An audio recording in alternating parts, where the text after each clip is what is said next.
YouTube sendiri tidak pernah secara detail menjelaskan bagaimana cara kerja algoritmanya dalam menerawangi dan menelusuri sebuah konten video. Walaupun demikian, tetap saja ada beberapa metode dan cara untuk mendapatkan titik terang bagaimana sebuah konten video mendapatkan perhatian algoritma YouTube. Simak terus, ikuti terus, tonton terus videonya sampai selesai. Sekedar informasi bahwasanya channel ILTP ini membahas seputar YouTube, tutorial YouTube, review aplikasi, SEO YouTube, tips mengoptimalisasi channel dan konten YouTube. Contohnya seperti video ini. Assalamualaikum warahmatullahi wabarakatuh. Halo YouTuber, apa kabar? Semoga kita dalam keadaan sehat. Di video kali ini saya mau sharing tentang cara kerja algoritma YouTube. Menurut beberapa sumber, algoritma dapat diartikan sebagai sebuah prosedur langkah demi langkah untuk penghitungan. Jadi, algoritma digunakan untuk menghitung data, memproses data, dan penalaran otomatis.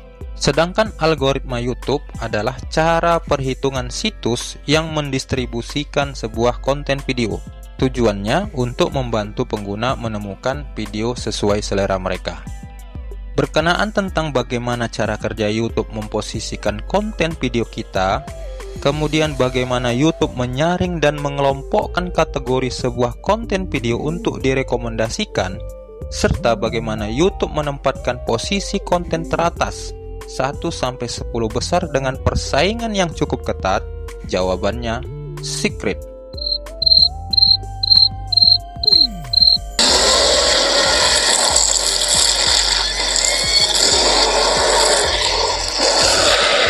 Tenang kawan-kawan, jangan marah dulu ya. Video ini saya buat sebagai upaya untuk memecahkan masalah tersebut.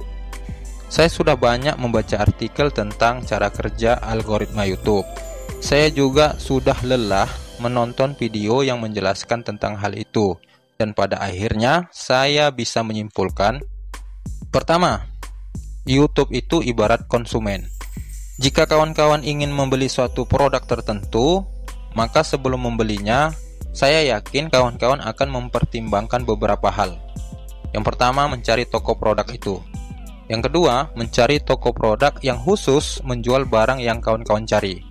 Yang ketiga, mengetahui toko produk tertentu sesuai rekomendasi, apakah dari teman, keluarga, atau dari banyak konsumen yang menyatakan jika toko tersebut adalah toko terbaik yang menjual produk yang kawan-kawan cari. Dari sinilah saya meyakini bahwa YouTube itu sama dengan konsumen dalam merekomendasikan sebuah konten video. Saya yakin dan berasumsi bahwa YouTube akan melakukan pencarian channel YouTube. Itu yang pertama. Jadi pastikan kawan-kawan punya channel. Kemudian yang kedua, YouTube akan mencari channel dengan kategori tertentu yang membahas satu topik sesuai dengan keyword yang diketik.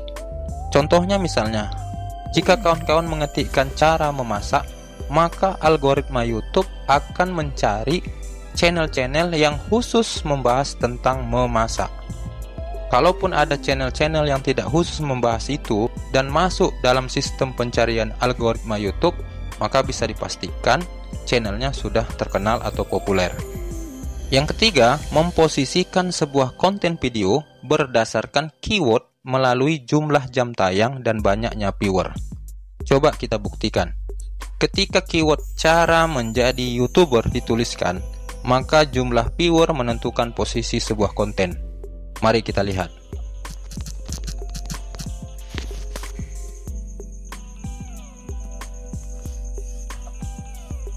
Gimana kawan-kawan, sudah terbukti bukan?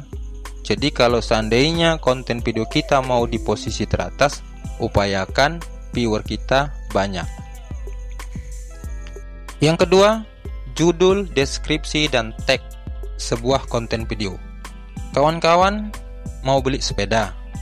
Saya yakin kawan-kawan akan bertanya, ada sepeda yang ini, ada sepeda yang itu, mereknya apa ya, harganya berapa ya, kualitasnya bagaimana ya, dan cocok untuk siapa ya.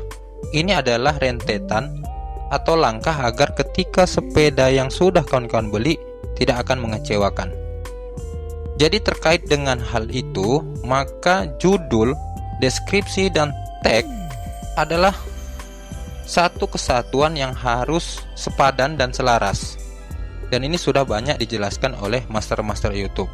Judul, deskripsi, dan tag itu harus saling berkaitan dan tidak berseberangan. Walaupun tidak 100% jadi penentu, tetap saja ini menjadi bagian dari sistem dan cara kerja algoritma YouTube dalam memprioritaskan sebuah konten video.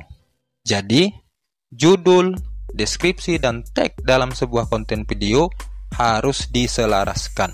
Yang ketiga, memperhatikan kualitas konten video.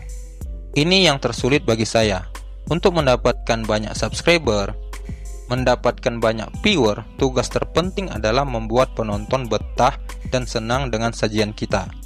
Saya pernah menonton video sampai berulang-ulang kali. Mengapa? Hal itu karena video tersebut disajikan dengan apik, unik, menarik, dan informatif. Disinilah PR besar bagi saya ke depannya untuk membuat sebuah konten video yang disajikan dengan apik, unik, menarik, dan informatif. Walaupun itu sulit, tapi saya akan mengoptimalkannya, akan mengupayakannya semaksimal mungkin. Yang keempat, kuantitas. Artinya, kita harus rajin update video. Walaupun subscriber kita banyak, viewer kita banyak, kalau jumlah daripada video kita itu sedikit, maka ini bisa menyebabkan channel YouTube kita akan ditinggalkan. Kenapa? Karena subscriber kita, penonton kita butuh video-video segar yang menyajikan hal-hal yang sifatnya informatif. Oleh karena itu, saya juga akan berupaya untuk mengupdate sebuah konten video. Walaupun tidak bisa setiap hari, setidaknya saya akan mengupdate-nya seminggu sekali. Yang kelima, keyword dalam konten video. Maksudnya adalah kita mengetahui bahwasanya YouTube sudah dilengkapi dengan fitur Google Voice, di mana fitur ini memungkinkan YouTube untuk bisa mentranskrip obrolan-obrolan yang terjadi di semua video. Jadi, lebih baik untuk berbicara hal yang sesuai tema video kawan-kawan. Kesimpulannya adalah, agar video kita masuk rekomendasi YouTube dan masuk di posisi teratas, maka saya dan kawan-kawan harus berupaya yang pertama membahas satu topik saja. Ini bertujuan agar algoritma YouTube itu gampang mengkelompokkan channel kita, membahas tentang apa. Misalnya ILTP membahas tentang seputar YouTube. Kemudian ada juga channel yang membahas tentang memancing, channel yang membahas tentang memasak. Jadi usahakan untuk membuat satu topik saja. Yang kedua, isi konten selaras dengan topik.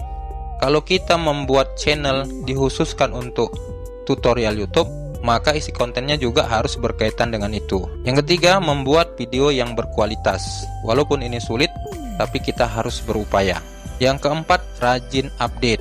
Buatlah video sebanyak mungkin, update setiap hari dengan catatan video yang kita buat itu berkualitas dan tidak lari daripada jalur topik channel kita. Kelima, rajin promosi. Promosi bisa melalui media sosial atau juga melalui komentar di channel-channel YouTube lainnya. Terakhir, menganalisis keyword, deskripsi, dan tag konten guna untuk mendapatkan perhatian algoritma YouTube. Salah satu cara YouTube menangkap sebuah konten video dengan keyword tertentu adalah dengan judul, deskripsi, dan tag. Ini yang saya pelajari dari master-master YouTube. Mudah-mudahan bermanfaat. Assalamualaikum warahmatullahi wabarakatuh. Salam sukses.